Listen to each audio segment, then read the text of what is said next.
So, magluluto tayo ng pork steak today. Meron na ako ditong marinated na pork. Minarinate ko to siya kagabi. Ayan. And then, meron din tayong onions. Iprito ko na yung onions.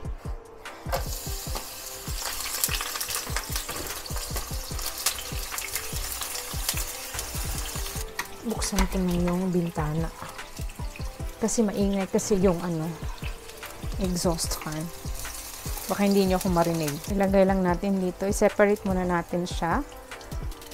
Dito sa maliit na plate. Tapos, i-fry natin yung ating pork. So now, i-fry na natin yung ating pork steak. Ready ng ating pork steak. Bango. Ayan. I-fry na natin ang ating pork steak.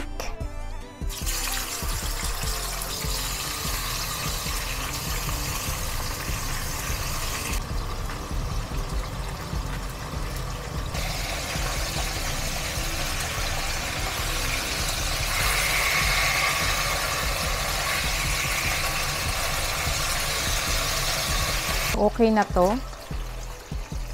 Okay na to. Parang si Grace. Paano ba? Okay na to. Okay na to. Parang ganun pala. Ayan. And then, next batch tayo. Hininaan ko muna yung apoy kasi tumatalsik. Meron tayong munggo mamaya. Leftover ko yun nung Friday. Nilagay ko lang sa ref kasi ako lang yung kumain. So, may sabaw kami ni Bulilit mamaya. Kayo, anong ulam nyo guys? Comment down below kung ano yung ulam nyo. Luto na yung ating pork steak.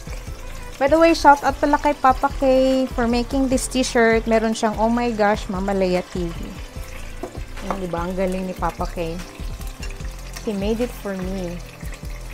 Thank you, Parikoy. Miss you. Miss you all.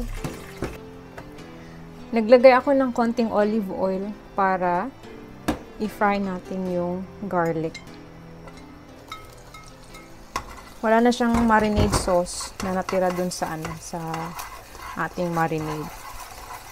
So, siguro lagyan ko na lang siya ng tubig, para naman may konting sauce. Para naman medyo masarap. Tsaka, meron tayong i-sauce sa ating rice. Ayan. Gagawan lang tayo ng sarili nating sauce dito. Gamit ang water.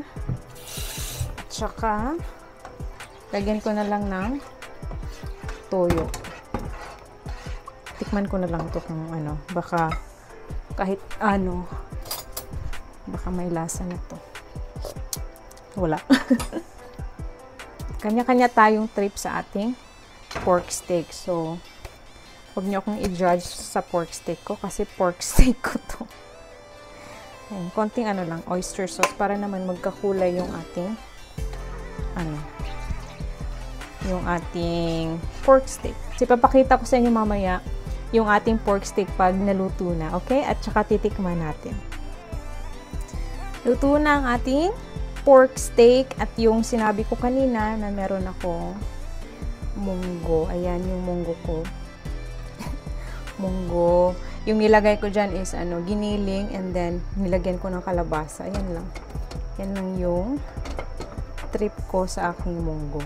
Basta munggo. Ayan. So, kain na tayo. Let's eat, friends. So, andito na ang ating pork steak and then yung ating munggo. Mom.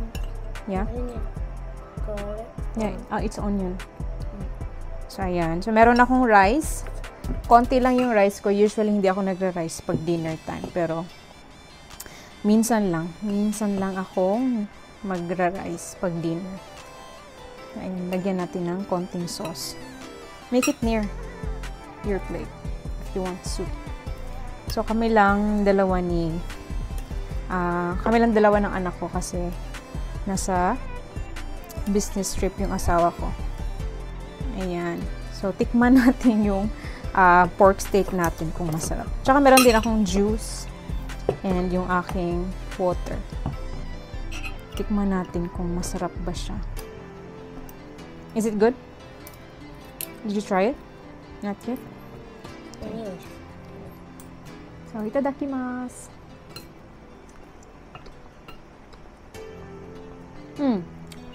It's good. Not so salty. Hindi siya masyadong maalat. Nice one.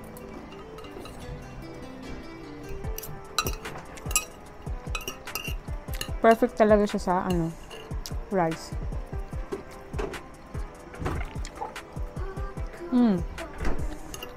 Nice. And then yung ating munggo. Lagay ko dito yung munggo para mabilis siyang kainin.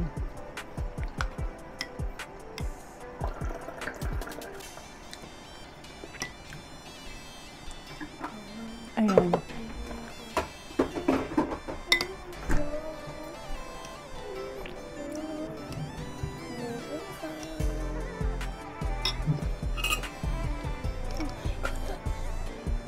Mom, did you make? My friend gave me. Remember Junie Mings?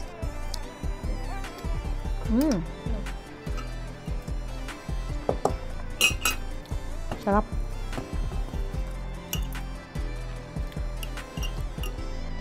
So, mag-ano na dito sa Japan, mag-autumn. Mafe-feel mo talaga pag patapos na yung summer kasi yung yung hangin. Iba talaga yung hangin. Parang hindi na siya mainit. Medyo malamig na siya.